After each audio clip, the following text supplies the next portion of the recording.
as the win streak of FNOP will go up against the streak breakers of RSG. Game number 1 is already underway, and it's Coach Why Not and the Sonics picking the blue side. Yeah, labanan ng fundamental pero talagang si Chip ay laging nasa red side. By the way, bago tayo mag-proceed sa drafting sa analysis ng drafting, binabati ko lahat ng nanonood dito sa venue, napakaraming tao dito. Kaya kaway-kaway naman kayo if ever man madaanan kayo ng camera. Salamat sa mga nagpunta kahit alam kong may mga maulan. May mga maulan. May lugar na inuulan. So maraming salamat sa pag-support sa inyong mga teams. Now going back to the drafting phase for both teams, now FNOP and RSG.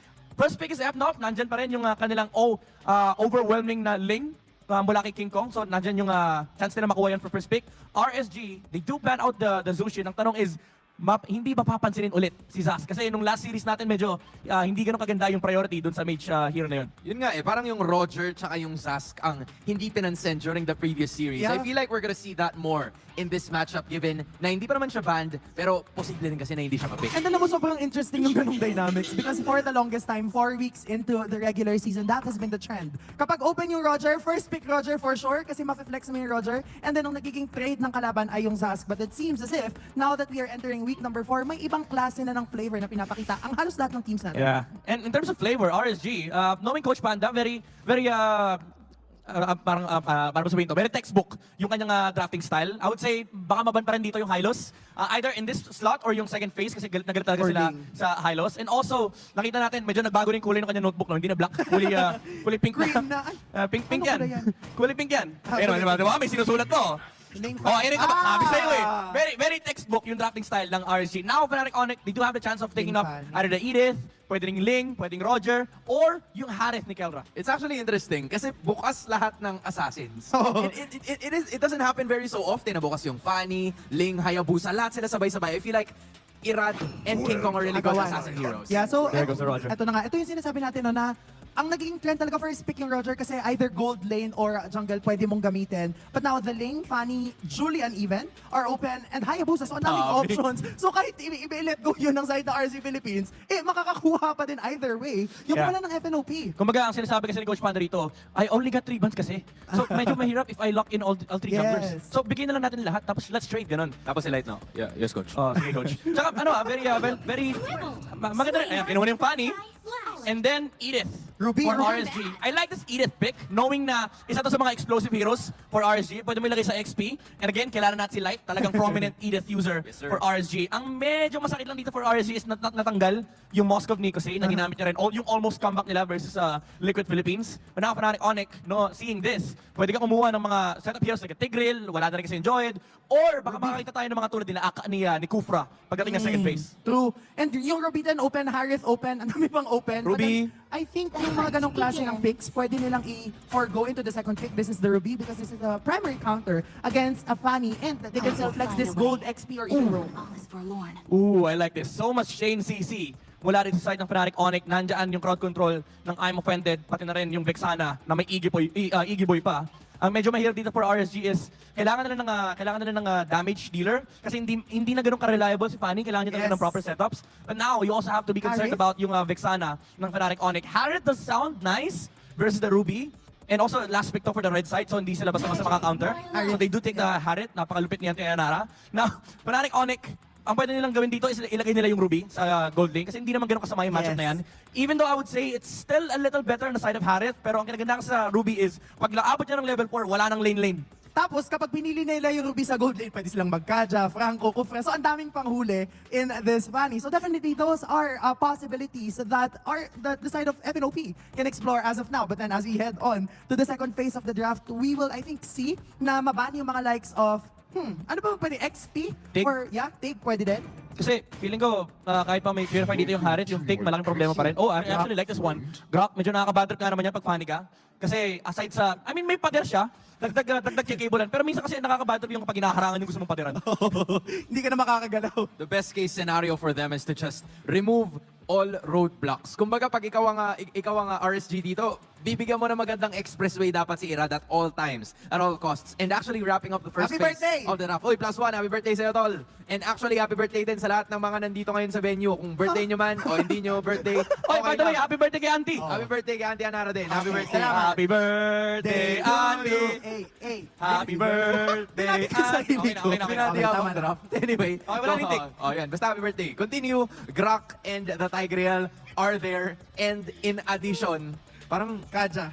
ang hirap. In subtraction kasi binan eh. Oo nga. Oh, Pero sige. kasi dinagdag mo kasi yung bunny. Ang hirap. Tama. Tingin ko Wag Kaja. kasi tayo mag-math. Oo nga. Sige. Kaja. Franco, pwede if gusto nilang iban.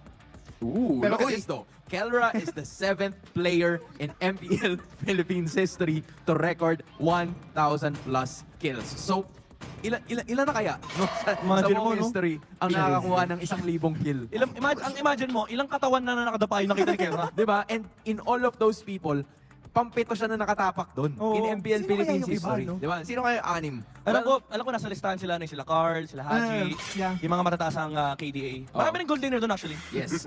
Alright, that's true. And also, alam mo yung anim pa, kasi anim na rin yung heroes na napipick into. Wow. You know, again, this is, Aterizla and the Faramis na tinanggal ng parehas na teams. Not a lot of durability yet for RSG, pero maybe masasagot na nila yan ngayon. Yeah, I would say FNOP has done their research here. Tinanggal na nila din yung Paramis alongside the Moscow. Ito yung mga comfort heroes talaga ng RSG. Now, they have to find a different hero for Kusei.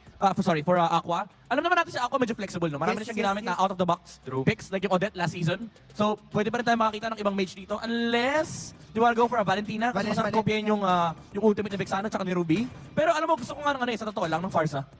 Are we gonna see it? Farsa. No, doesn't sound like Never it. mind. Aurora. Ang pipick nila na gagamitin nitong si Aqua. Tingin ko talaga pwede pa magkaja eh. Pwede pang magkufra, tas gold lane Ruby, tas kumuha sila ng XP lane na kayang pumalag against a possible Edith. So, Arlot? Parang nagkakaubusan na eh. What if Akai Rogue? What if lang?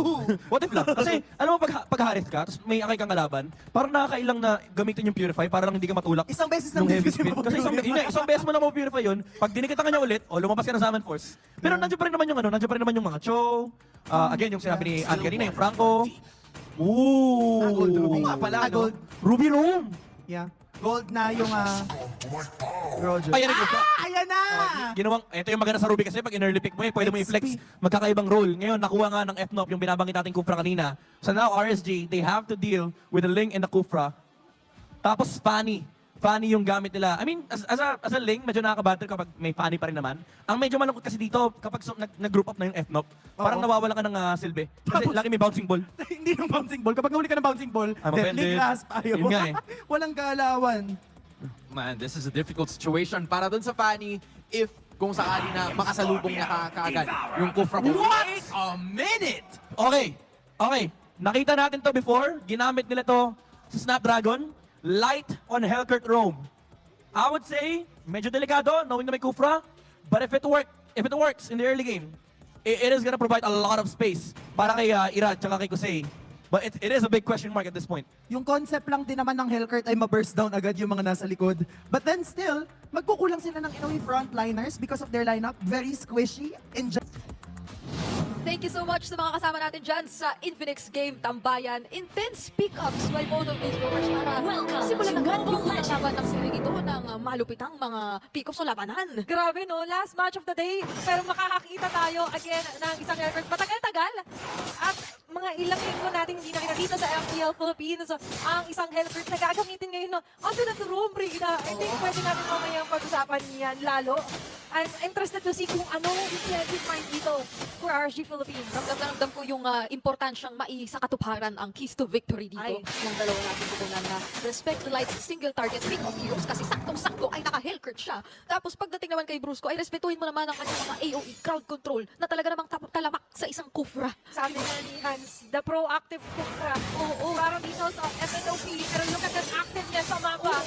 Sigurad, ito yung tapang. Ito yung gigil na hinahanap natin at kinunti-unti niya nang pinabalik. Nako, leaker agad para kay Kurt ang na-force out dito ng RSG. Samantalang napakatapang lang din naman ni King Kong na mang-invade at talagang humarap kahit pa may presensya ng isang Hellcurt. Kasi naman, pwede mo rin sabihin na hindi nyo naman masyadong isipin na mailang kung kayo mismo kita nyo kung naasan sila. Diba? The vision is there. Pero right now, the community prediction, Brigida. Wow. 76% for FNOP habang 24% for RSG. Ramdam ang tiwala sa winning streak and the performance ng Fnatic Onyx for the past 3 weeks dito sa FPL 14. Napapalaban talaga ang mga Raiders na gustong patunayan na kaya pa rin nilang panindigan ang pagiging streak breakers kontra dito sa pupunang ito na kasi nakakatabi natin na napakatapos ng mga bitawan and napakapalaban eh. Di ba? Pagkabaan na, miracle laban eh. Just regaining na nga lang din yung aggressiveness, but of course, with pag-iingat pa rin. Diba? Let's hope be a hurdle for the hands of FNOP for the first early phases ng ating game. Mga yun, nakita natin na medyo focus lang din naman kasi si Irad sa mga side lanes doon sa mga potential pick-offs na pinag-iingat. Kaso teka lang, pinalupog Oh, Brimstone, and this is a chance of Vexana na even if nag-isa siyang kulaman si Brusco doon, because of the Deadly Grass and Curse Blast, eh pwede mo na nga i-terrify, hindi mo paliwin, and of course, ang Ijiboy pa na pumapekto sa kanya. But Oo. definitely, those are the kinds of pickups na parang for Irad, Red Hazard yan. May Yep. warning sign agad. Kaya nakikita natin doon na napapaganda talaga kaya Irad na kumbaga siya medyo kalmado pa naman at hindi na masyadong nadadala sa pambibigla na ginagawa rito ng Fnatic Onyx. Kasi katulad na lang kanina, meron pa rin naman siyang presence of mind na gamitin para makapag-position in a way yung cutthroat tapos makahanap ng way out doon kontra sa kamuntikang, pwede mo sabihin, ang hirap ng takasan na pagkakaisip ng Super Prince and Brusco. Kasi gaya ng naiisip or nakikita naman natin sa dalawang video nito, talagang bouncing ball, paano ka magkikable, tapos pwede ka pa kasing mag-free grasp o ma-verify. So, pahirapan talaga sumalaw. Kailangan ang guluhan ko na maiging kung ikaw si Irad. But fortunately for them, ay maganda pa naman ang takbo ng labang ito, regardless if Fnatic Onyx secured the first turtle ng ating laro. Sobrang, kahit sabihin mong Hellcurt Roam ito, sabi talaga ng RG, kailangan disiplinado tayo sa mga hanapin nating pick-off. Oo, system. There is a system in mind for RG Philippines. Systematic din actually nagiging approach nila, even through the draft, di ba? Oo. And ngayon, sa magiging takbo ng laban natin, somewhat refreshing kasi na makakita tayo ng Oo. out of meta talaga na Hellcurt Sobra, Roam dito sobra. para sa kamay pa nila. Na-discuss natin yung Phoenix Keys to victory natin. Pero magagawa niya kaya na makapag-pick off dito ng mga heroes or even targets na kahit na nagsa tayo, ano ang taro sa laban nito. Pero wala, kalma muna. Oo. Nagtatansyahan. Ang ganda ng pagsasama-sama ginagawa rito ng Fnatic Onyx. Even ganda ka dito siya. Napakailang ganda ka lang. Una na si Moro. Si Kira ka pa naman yung target. At ano ang temperature ng laser? Bilang ka mga target. Kung tapos rated. Natin yung mga paligid. At sure kang tatanggalin dito ng RG Philippines. The 1-for-1 ang magiging palitan kontra nila. But we will stop there. Dahil dito umaali-alis pa rin sila. Hindi nag-get yung pag-ibig. But instead, nagawa muna yung stick to figure or stick to plan ng FNOP because our first stop. They know let's still get the turtle. But for Rado, nice try. It's out referee still. Parehong XP laners ang nakita nating tumumba doon sa naging turtle fight natin. Pero mas maganda ang naipamalas na control ng Fnatic Onyx, especially with the threat ni Brusco talaga dito na pwede talagang pumigil kung anumang pasok na gagawin ni Irad. Ramdam mo may unting ilang kahit sabihin nating nalusutan niya with the cables doon at nakahanap siya ng way makapenetrate doon sa turtle pit. Yes. Hindi rin naman nun naging enough para mabato niya lang ng saktong-sakto yung retribution. Tsaka may gap sila, Priscilla. Level Oo. 7 for Fanny, 10 na ngayon. Grabe. Si King Kong, na-check din natin kung bakit nga ba sila nadedalay. Kasi ito yung ginagawa sa kanya. Super friends ko na last year. Hira din po. Binanggit ko pa lang yung gap. At yung naging epekto, ngayon ginagawa na naman ng FNOP. Oo. Yung pang-delay sa RSG. At most ang nakikita nating nagmumula kay Light ay yung mga timings talaga ng Death Knight, ng Dark Knight Calls para lang magkaroon ng ulting dito ngayon ang Fnatic Onyx or sa kung paano nila ipoposition sa nilang mga sarili. But the thing is, magkakadikit nga sila. So kahit sabihin mo, momentarily, hindi nila nakikita yung isa't isa. Kampante sila kahit anong mangyari. At the same time, ay ganito na yung kalamangan, hawak-hawak nila. So regardless kung ano man yung sitwasyon, at dahil hindi naman sila nagkukulang sa impormasyon, kasi talagang nabibigay yun ng iba't ibang ng mga members ng Fnatic Onyx sa isa't isa. Kung nasaan man si Night, kung nandun naman matatakot ni Elra. So kaya lang nila lumaban na lumaban. Tumingin mo man mapa, yung siguro yung kapit basic and yung mention nga na sa ibang respeto sila bumabawi. Kasi hindi na makakita or katulad niya dumidilim, nag-heighten din yung ibang senses mo. Oh. And yung instinct na yun or yung senses na yun is to go for the pick-up sa kanan. And for members here on the bottom side, this is yung Brusco, but definitely it's still going to be a win situation kasi nakabasag sila ng tore at mukhang hindi sila magtatapos ng wala. And I am going to predict with the Deadly Singer, but still the damage isn't that enough to totally tore down yung defenses dito ni Brusco. Kahit kaya yata hindi naman galing sa mga tagong lugar si Brusco, okay na yun for Fnatic Onyx. Pwede na nilang pakita yung mga sarili, pero teka lang kay Siguro kamuntikan. Makuha yung unang pick-off. Ay, nakakabal yung RG. Mukhang hindi na muna, Brigida, kasi delikado. And it all started with the disruption yung flex kasi nung Ruby Oo. talaga. And imagine, sometimes mapapa-overfit na talaga. Yung outside kasi mapuntang lane tong Ruby. Kaya naman yung definitely, sobrang ganda lagi nung naging potential pick-off sila or naging setup nila. Ay, papasok na nga naman dito si King Kong. Doon si Kusiya tried na, but Fnatic Onyx Philippines, parang okay na, fantastic job na yun. Enough na muna. Regroup and then let's take up the next wave. To talagang sabihin dominate yung mapa. Mahirap-hirap na sitwasyon na nakikita natin kinaharap ng RSG Philippines ngayon. Nabanggit din ng ating panel kanina lang sa Infinix Game Tambayan, yung kalungkian na iisa lang ang kanilang magiging dependent na magiging kumbaga frontliner, which is si Nibor, na for the past few minutes na nakikita natin, hinahunt down na rin ng Fnatic Onyx. Hindi pinanghihinayangan na bigyan. Kumbaga kasi kaya na rin nilang gawin yun. And each time na makikita natin yung attempt from Nibor na siya rin ay mag-engage kasi siya naman yung isa sa mga may kapasidad na talagang kukuhanak ng setup para sa kanyang mga kasama. Ang bilis ng response sa crowd control and eventually yung punish ng Fnatic Onyx. So kung ikaw ang RSG, paano ka pa magpo-proceed doon sa mga teamfights knowing na yung frontliner mo na take down na ng Fnatic Onyx? And lock and loaded kasi sila dito si Kung hindi man makahatak na may defended niya, imagine may bulus ko pa na nag-stretching somewhere along the out there. At sabi nga ni Kakinara, itong mga brushes na hindi makita, lava yan eh. Diba? Everything is lava. And that's the hot spot na gusto mong iwasan if you don't have that kind of vision. Pero speaking of vision naman, mayroon naman for RSG. Ang ganda naman lagi ng mga pagsilip ni Light. But the problem is, wala silang total lockdown talaga na ituturing. Kasi si Nibor, ang dami niyang capabilities na sabihin natin gumove sa setup. Kasi pag namatay siya, parang nababawasan agad yung magiging counterplay nila sa Fnatic Onyx. Very well anticipated from Fnatic Onyx usually. Yung mga ganong klase. Diba? Yung Nibor katulad na lamang dito. Pupunta ka lang si Nibor, pero mga pinapauwi natin dyan dito ng Fnatic Onyx Philippines. He will go down. Ira trying to run away. Makakasecure ulit ng kill dito. Ang Fnatic Onyx Philippines. Si Jose ngayon na magiging target. Kelva with a double kill. Fnatic Onyx Philippines will secure 2 or 3 kills. Tapos may Lord pa ngayon. Ang hirap na nag-aabang. Teka lang, mahanap siya dito ni Kendra. Magigilang na yata ritong lumapit dahil napakaraming nakaharang na miyembro ng Fnatic Onyx. At gaya ng nasabi mo, libreng Lord na nga ito na mapapasa kamay nila. Balikan natin ang naging Infinix Instant Replay. Alam mo dito sa moment na to, parang nagbaliktad ang ang mundo eh. Si King Kong ang humabol kay Light, imbis na si Light ang humabol ng kung sino mang player sa likod ng Fnatic Onyx. Kasi ganun na ang tiwala, ganoon na yung lamang na meron ng Fnatic Onyx ngayon na kaya na talaga nilang ilaban ito kahit sino pang miyembro ng RSG. Sabi siya agad lahat ng lead. Look at that. Ngayon, tatry ni Irada mang outplay.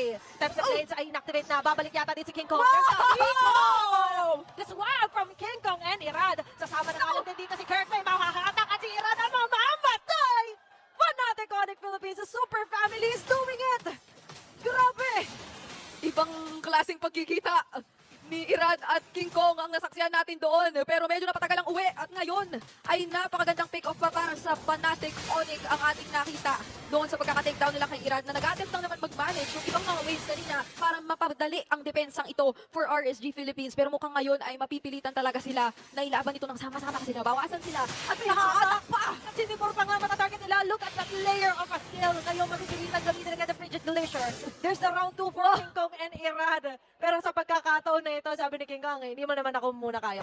Atras muna, depensa muna for RSG Philippines. Okay, the 3-level gap still exists and the 3K gold lead as well still exists sa pagitan ng dalawang junglers natin dito. So mataas ang kinakailangan na ipakita respeto talaga rito ng RSG and focus Babalik, sa depensa bago pa man ang kahit anong ganap. Si Be- King Kong parang inaano niya, iniimbatahan niya eh. No? Nandito ko! Di ba? Parang, sige, taas kamay. Susugod ka ba? Di ba? At iwagayway. Pero hindi yun yung pinapagawa niya kay Irad. Sa pagkakataon nito, Brigida for RSG Philippines, kaya pa naman nilang gapangin pa ito. Kaso medyo matarik ang daan na yun, lalo na ang dami nakaabang. Especially for Nibor, na pinaka-inaasahan talaga natin in terms of setting up lanes or Yes. surprise attacks. Kaso hindi nagiging surprise. Kasi siya yung pinaghahandaan dito ng surprise party ng Fnatic Onyx Philippines. Oh, walang ibang abangan na haharap at mauuna ang Fnatic Onyx pwera kay Nibor. So pwede lang talaga nilang sagutin yun. Kasi even Light ay medyo forced siya na mag-ingat dahil ang daming pwedeng sumalo at kumbaga literal sumalubong sa kanya dito na resources ng Fnatic Onyx once na mag-attempt siya. May masa-silence man siya at some point pero hindi naman lahat for sure. Kasi maingat na maingat din ang Fnatic Onyx in terms of positioning. So meron at merong pwedeng mag-punish. At hindi natin nakikita so far na talagang umaabot sa point na yung mga crucial members ng Fnatic Onyx ay merong napapalo enough para kumbaga follow-up dito or maganda-gandang pick-off. Parang yung kakabahan muna sila. Hindi, sa ngayon, the confidence is still at 100% Brigida. To be honest, for RSG Philippines, hindi pa natin makita kung ano nga ba yung fullest potential ng isang Hellcore for our room. Kasi to be honest, pagdating sa mga objectives, hindi pa nila nagagamit yung ganong klaseng clutch. Still man lang kahit iirada. And now, they're trying to balance out the waves, trying to relieve the pressure sa ibang mga linya. Kasi for RSG Philippines, the map is everything. Pero ngayon, it's not everything for them. Kasi sobrang constricted yung space nila para umikot. And even yung mga jungle campsites na pwedeng puntahan dito ni Irad. Pero yun na, hindi nga lumalabas muna ng base ang RSG Philippines eh. Ano, na-trauma dun si Irad sa spot na yon. Umuwi na rin. Mga bandang 10 minutes and 38, dito ako na-biktima. Grabe, tanda mo pa? Hindi, Ano lang, ano lang. Pero pakiramdam ko nasa ganung oras talaga. Nasa eh. delivery. Oh, napaniwala mo ko eh. At ngayon, kailangan mapaniwala din tayo ng RSG Philippines na madedepensahan nila ito. Pero papaano? Kung may isang limited turret na lang ang meron sila at sinalubog pa ni King Kong! Sa Iran! Saka pupunta Iran! Diyan ka lang! At ngayon pinapakadala ang mga kamay ng RSG Philippines. Sa isa lang pumapasok ng isang namamatay at yun na si Kurt. Kaso nga na si Nebor, wala na nga lang din. Nebor sa Nebor, pero Fanatic Onyx Philippines tuloy-tuloy ang abante. At tuloy ang panalo. Taking game number 1. Na-deny ang plano ng RSG Philippines at Fanatic Onyx nang walang kahit anumang bakas ng hesitation. Dire-diretso na lang nila. Walang roadblock